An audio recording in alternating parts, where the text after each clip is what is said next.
Mauvaise nouvelle pour les amoureux de la bouteille. L'usine GIB a pris feu dans la nuit de dimanche à lundi. Les flammes ont endommagé la partie qui fabrique les boissons alcoolisées. Autre mauvaise nouvelle, cette fois-ci pour les fans de Didier Arafat. La star de la musique ivoirienne est décédée hier lundi à la suite d'un accident de circulation.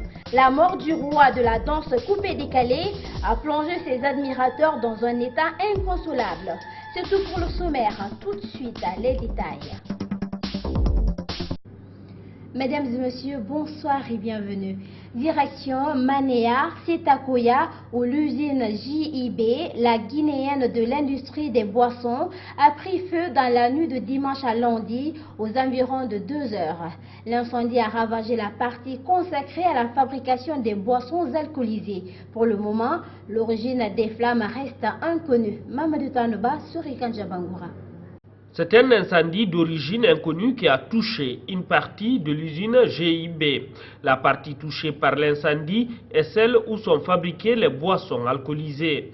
L'incendie s'est produit à 2 heures du matin. Ce travailleur logé juste à côté a été réveillé par un coup d'appel. Depuis qu'on a quitté ici vers le 17h-18h, par après on nous a rappelé vers 2 heures du matin qu'il y a eu l'incendie, on est venu pour le sauvetage. On n'a pas vu le patron d'abord passer. On était dans le mouvement, quand même ils sont venus. À la question de savoir si c'est un court-circuit qui est à l'origine de l'incendie, cet autre ouvrier de GIB semble écarter cette hypothèse. On se fait notre mieux pour ouvrir la porte. On s'est fait foncer à l'intérieur. On se débrouille jusqu'à l'arrivée des sapeurs-pompiers. C'est ça qui est passé quand même. Depuis le vendredi, nous on a quitté ici. Je ne sais pas s'ils ont éteint, s'ils n'ont pas éteint, mais quand même, j'en suis sûr que quand même ils ont éteint le courant. On ne travaille pas la nuit, c'est pas par là quand même on ne travaille pas la nuit, mais vers bientôt on travaille la nuit. Les sapeurs-pompiers appelés en urgence ont ajouté leur force au voisinage pour limiter les dégâts provoqués par l'incendie. Le très célèbre artiste ivoirien Didier Arafat est décédé lundi à la suite d'un accident de circulation. Le roi du coupé-décalé avait des fans tellement nombreux qu'on les appelle à Abidjan des Chinois. Sa mort les a mis dans un état inconsolable. Suivez. Une foule immense rassemblée lundi devant la clinique où est décédé Didier Arafat. Bousculade et émotion. Arafat est roi! Maman, je suis sa fan, je suis sa fan, je suis sa fan. Les autorités ont bien confirmé la mort de l'icône du coupé-décalé dans un accident de moto. Le bolide du musicien a violemment percuté un véhicule dans le quartier d'Angré à Abidjan. Un des plus grands artistes de son temps, surtout du coupé-décalé. Nous l'avons décoré l'année dernière et il est parti trop tôt. Didier Arafat, de son vrai nom Ange Didier Ouon, s'en est allé. À 33 ans à peine, l'artiste faisait danser l'Afrique francophone depuis une dizaine d'années. Malgré son jeune âge, il laisse derrière lui un bel héritage musical. Ce qui restera, c'est cette capacité de création, pour moi en tout cas. Il faut se dire qu'il n'avait que 33 ans et qu'il avait déjà enregistré 10 albums et qu'il n'a cessé tout au long de ses 16 ans de se réinventer. Il a réussi d'une certaine façon à faire oublier aussi à la jeunesse ivoirienne pendant la guerre civile, etc. Et juste à s'amuser en fait. Et même le fait de s'amuser, c'est une forme de militantisme. Didier Arafat avait fait ses débuts dans les années 2000 dans les clubs du quartier de Yopougon à Abidjan. Triste ironie du sort, son premier tube Jonathan était un hommage à son ami décédé dans un accident de moto. Sa notoriété s'est vite propagée hors du continent africain. En 2016 et 2017, il avait été couronné meilleur artiste aux Awards du coupé-décalé ivoirien. Adieu mon frère. L'artiste malien Sidiki Diabaté, le Congolais Fally Ipupa, le président ivoirien Alassane Ouattara ou le footballeur Didier Drogba.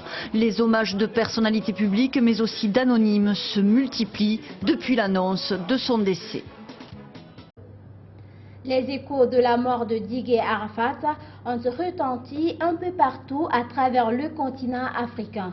En Guinée aussi, le roi du coupé-décalé avait des admirateurs et était bien connu des musiciens comme Digué Oudi Ier, qui évolue d'ailleurs dans le même genre musical que Digué Arafat. Ansouba Baldé l'a rencontré avec son manager. Suivez. La star ivoirienne du coupé-décalé est morte dans la ferveur de la fête de Tabaski. Didier Arafat, de son vrai nom, Hans Didier Ouon, a perdu la vie des suites d'un accident de moto. D'ailleurs, le musicien est connu pour son attachement à la moto, d'où son dernier album Moto Moto. C'est ce Tanzan à 2 roues qu'il conduisait le jour de la fête qui lui a coûté la vie. Depuis l'annonce de la triste nouvelle lundi, l'émotion est allée au-delà des frontières ivoiriennes.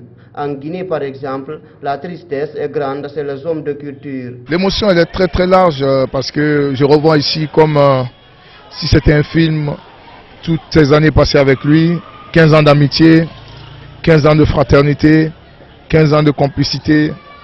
Vous n'êtes pas sans savoir qu'Arafat avait beaucoup d'estime pour moi et que nous étions très proches. À chaque fois que j'étais à Abidjan, on était ensemble. Arafat, vous savez, pour ceux qui le connaissent, il a un amour fou pour la moto. Donc la moto, comme vous le savez, le dernier titre de son album c'est Moto Moto. Chez lui à la maison il a 2 motos. Et c'est pas la première fois qu'il fasse un accident de moto, il est à sa 3e fois. Et vous savez les 2 dernières fois comment ça s'est passé. Il est à sa 3e fois et cette fois-ci ça a été vraiment un gros coup dur. Et le choc a été très violent et il a succombé aux blessures de cet accident et il est parti. Le coupé-décalé perd un grand artiste après le décès de Didier Arafat. Le Guinéen Oudi Ier évolue dans ce genre musical qui a fini par s'imposer en Afrique et même au-delà. Il se rappelle encore de sa dernière rencontre avec celui qu'il considérait comme son jeune frère. La dernière fois que je l'ai vu, c'était à son anniversaire où nous étions 2 invités. Maître Jim, c'est Oudi Ier, a célébré et a coupé même son gâteau avec lui. C'est un signal fort, ça veut dire que vraiment Oudi Ier comptait beaucoup pour lui et c'est pareil. Je l'aime aussi aujourd'hui comme un petit frère que je viens de perdre et ça me fait très très mal. Mais je me remets à la volonté de Dieu et nous allons célébrer Arafat, Inch'Allah. Je vais me rendre à Abidjan pour assister à ses obsèques et je compte même faire un truc pour lui à Conakry ici pour lui rendre hommage. Didier Arafat est mort à l'âge de 33 ans. Zakioudine Kamara, connu sous le nom de Oudi Ier, dira que la star ivoirienne du coupé-décalé est partie très jeune sans que son talent ne soit connu du grand public. Sur le continent, en RDC, plus de 1 800 000 personnes sont mortes de l'épidémie à virus Ebola qui sévit dans ce pays de l'Afrique centrale depuis 1 an maintenant. Pour endiguer la maladie, le président Tshisekedi a nommé au mois de juillet dernier le découvreur d'Ebola, Jean-Jacques Mouyembe, à la tête d'un comité d'experts. Suivez. Il est en charge de la riposte nationale contre l'épidémie d'Ebola, le docteur en virologie Jean-Jacques Mouyembe, ici dans son nouveau QG à Goma. Depuis qu'il a été nommé par le président congolais Félix Tshisekedi, l'épidémiologiste est sur tous les fronts avec un objectif, éviter la propagation du virus dans la 2e ville du pays. Maintenant que nous sommes arrivés, la structure change un peu, dans ce sens que la lutte contre Ebola, ce n'est plus un problème simple de santé publique, mais il sera abordé dans le cadre multisectoriel. L'épidémiologiste sait de quoi il parle. Dans les années 70, le jeune Jean-Jacques Mouyembe avait contribué à la découverte de la fièvre hémorragique. Plusieurs décennies après, la RDC fait face à sa 10e épidémie, élevée en juillet dernier par l'OMS au rang d'urgence sanitaire mondiale. Avec son équipe, Jean-Jacques Mouyembe se rend régulièrement au centre de traitement d'Ebola pour surveiller l'état de santé des dernières personnes infectées. Pour le professeur, la lutte contre cette maladie passe surtout par des mesures d'hygiène très strictes. Ce virus se transmet de personne à personne, pas par voie aérienne comme la grippe, comme la rougeole. C'est vraiment un virus qui se transmet par les mains. Surtout lors des cérémonies funéraires, si vous faites la toilette d'un cadavre. parce que le virus se trouve même à la surface de la peau. Sur le terrain, les équipes assurant les campagnes de vaccination sont confrontées à la défiance des populations. Pourtant, Ebola a déjà fait plus de 1800 morts en un an dans le pays. Pour Jean-Jacques Muyembe, l'Église, très influente en RDC, aura un rôle clé dans la sensibilisation des Congolais sur cette maladie. Malgré la violence de la répression et les menaces de la chef du gouvernement de Hong Kong, les opposants au régime de Pékin ne désarment pas. L'aéroport a rouvert ses portes après une fermeture inédite en raison d'un sit-in géant lundi, mais les manifestants sont de retour. Reportage. Vêtus de noir et déterminés, les militants bloquent l'accès aux passagers en partance. Campés devant les zones d'embarquement, certains se cachent une partie du visage en soutien à une jeune fille blessée à l'œil droit par un tir de la police. Au 5e jour de mobilisation, les manifestants ont réinvesti l'aéroport de Hong Kong pour dénoncer les violences policières. La veille, des milliers d'entre eux avaient déjà organisé un sit-in géant pour sensibiliser les voyageurs à leur cause.